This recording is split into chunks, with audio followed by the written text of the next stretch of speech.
अगर आप लोग डीमार्ट के शेयर्स की प्राइस को देखेंगे तो डीमार्ट के शेयर्स की प्राइस लगातार गिरते ही जा रही है और पिछले एक साल में अपने इन्वेस्टर्स को डीमार्ट के शेयर्स काफी ज्यादा नेगेटिव रिटर्न्स दे चुके हैं। अगर आप लोगों ने डीमार्ट के शेयर्स में इन्वेस्टमेंट किया है या डीमार्ट के शेयर्स में इन्वेस्टमेंट करने की प्लानिंग की है तो आज की वीडियो आपके लिए बहुत ही ज्यादा इंपॉर्टेंट है, क्योंकि डीमार्ट के शेयर्स में अगर आपने इन्वेस्टमेंट किया है या इन्वेस्टमेंट करने वाले हैं तो आपके दिमाग में शायद ये सवाल आया होगा कि डीमार्ट के शेयर्स की प्राइस अचानक से क्यों गिरने लगी है और लगातार एक साल से क्यों गिरती जा रही है। अगर आप डीमार्ट के शेयर्स की परफॉर्मेंस को 5 साल के टाइम पीरियड में देखेंगे तब यहाँ पर आपको काफी ज्यादा अट्रैक्टिव रिटर्न दिखाई देंगे, लेकिन अगर आप लोग एक साल के टाइम पीरियड में देखेंगे तो यहाँ पर कंपनी के शेयर्स की प्राइस 23% तक गिर चुकी है। आखिर डीमार्ट के शेयर्स में प्रॉब्लम क्या है, डीमार्ट के शेयर्स में आपको इन्वेस्टमेंट करना है नहीं करना है और कंपनी के शेयर्स की प्राइस क्यों गिरते जा रही है, हर एक चीज के बारे में आज के इस वीडियो में डिस्कशन करेंगे। तो हमेशा की तरह आज का वीडियो भी इंपॉर्टेंट होने वाला है, तो शुरू से लेकर एंड तक देखना। अगर आप इस कंपनी के रिटर्न को देखेंगे तो यहाँ पर आपको एक दिन में भी इस कंपनी के शेयर्स में नेगेटिव रिटर्न दिखाई देंगे। कंपनी के शेयर्स 0.76% से गिर चुके हैं। वहीं पर अगर आप लोग एक हफ्ते के रिटर्न को देखेंगे तो यहाँ पर आपको 0.16% तक का डाउनफॉल देखने को मिलेगा। एक महीने में इस कंपनी के शेयर्स की प्राइस 4% के आसपास गिर चुकी है और वहीं पर अगर आप लोग एक साल में देखेंगे तो एक साल में इस कंपनी के शेयर्स काफी ज्यादा गिर चुके हैं। 20% के आसपास का डाउनफॉल देखने को मिला है। लेकिन अगर आप इस कंपनी के फाइनेंशियल्स को देखेंगे तो यहाँ पर आपको बहुत सारी ऐसी चीजें पता चलेगी कि कंपनी के शेयर्स के फंडामेंटल्स तो ग्रो करते जा रहे हैं, लेकिन इस कंपनी के शेयर्स की प्राइस गिरते जा रही है। सबसे पहले अगर आप लोग इनकम स्टेटमेंट को देखेंगे तो यहाँ पर कंपनीज के जो रेवेन्यूज हैं वो ईयर ऑन ईयर बेसिस पर इंक्रीज होते जा रहे हैं और सेम ट्रेंड हम लोगों को कंपनी की नेट इनकम में भी दिखाई दिया है।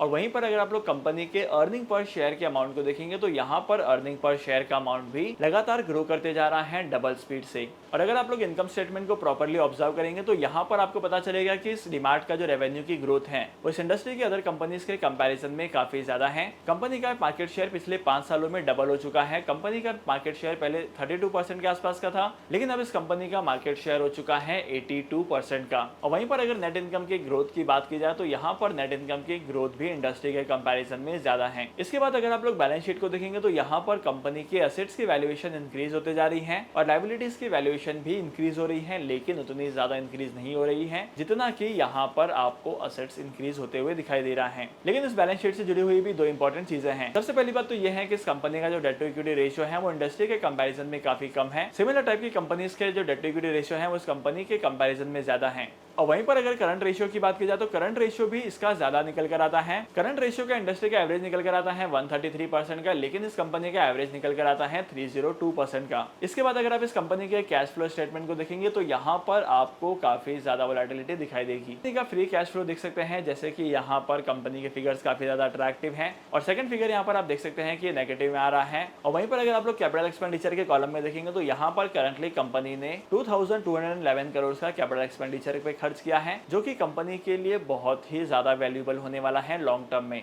और अगर आप इस कंपनी के फ्री कैश फ्लो को देखेंगे तो कंपनी के पास 412 करोड़ के आसपास का फ्री कैश फ्लो भी है। और अब हम बात करते हैं कंपनी के पीयर कंपैरिजन पे। अगर आप इस कंपनी के वैल्यूएशन को देखेंगे, वैल्यूएशन में पी रेशियो और पीबी रेशियो को देखेंगे तब यहाँ पर इस कंपनी का पी रेशियो थोड़ा सा ज्यादा लगता है, लेकिन अगर आप पी रेशियो और पीबी रेशियो को कंपेयर करेंगे तो यहाँ पर जस्टिफिकेशन देना थोड़ा सा मुश्किल हो जाता है, क्योंकि कंपनी का जो पी रेशियो है वो पीबी रेशियो को जस्टिफाई नहीं करता है। और वहीं पर अगर आप लोग वोलेटिलिटी की देखेंगे तो यहाँ पर कंपनी के शेयर्स उतने ज्यादा वोलेटाइल नहीं है जितने ज्यादा हमें लगते हैं। इसके बाद बात करते हैं कंपनी के शेयर होल्डिंग पैटर्न की। जैसे कि यहाँ पर आप देख सकते हैं कि कंपनी के प्रमोटर्स के पास बहुत सारे शेयर्स हैं। अराउंड 72% के शेयर्स प्रमोटर्स ने होल्ड किए हैं। बाकी सारे इन्वेस्टमेंट का प्रोपोर्शन आप स्क्रीन पर देख सकते हैं। आई होप कि अभी तक आपको कंपनी की वैल्यूएशन के बारे में पता चल गया है और कंपनी के फंडामेंटल्स के बारे में पता चल गया है। अगर आप इस कंपनी के फंडामेंटल्स को प्रॉपर्ली ऑब्जर्व करते हैं तब यहाँ पर आपको पता चलेगा कि कंपनी के फंडामेंटल्स तो ग्रो करते जा रहे हैं, लेकिन इस कंपनी के शेयर्स की प्राइस क्यों गिरते जा रही है। इसके पीछे का रीजन ये है कि कंपनी की शेयर्स की प्राइस कंपनी की इंट्रिंसिक वैल्यू को जस्टिफाई नहीं करती है। जब कंपनी के शेयर्स की प्राइस इसकी इंट्रिंसिक वैल्यू से ज्यादा होती है तो उसे ओवर वैल्यूड माना जाता है, और जब किसी कंपनी के शेयर्स की प्राइस इंट्रिंसिक वैल्यू से कम होती है तो उसे कहा जाता है कि कंपनी के शेयर्स अंडर वैल्यूड हैं। तो करंटली अगर आप लोग डीमार्ट के शेयर्स की परफॉर्मेंस को देखेंगे तो यहाँ पर डीमार्ट के शेयर्स ने कुछ खास परफॉर्म नहीं किया है, और तो और करंट मार्केट कंडीशन के हिसाब से डीमार्ट के शेयर्स के लिए मार्केट में बहुत सारी प्रॉब्लम्स क्रिएट हो रही हैं। करंटली अगर आप लोग देखेंगे तो ग्लोबल मार्केट में इन्फ्लेशन बढ़ने की वजह से यहाँ पर जो डीमार्ट का प्रॉफिट मार्जिन है वो कम होते जा रहा है, और इस चीज का इंपैक्ट आपको आने वाले टाइम पीरियड में देखने को मिलेगा। और अगर आप लोग इस कंपनी के शेयर्स की परफॉर्मेंस को क्वार्टर ऑन क्वार्टर बेसिस पर जज करेंगे तो आपको वेरिएशंस दिखाई देंगे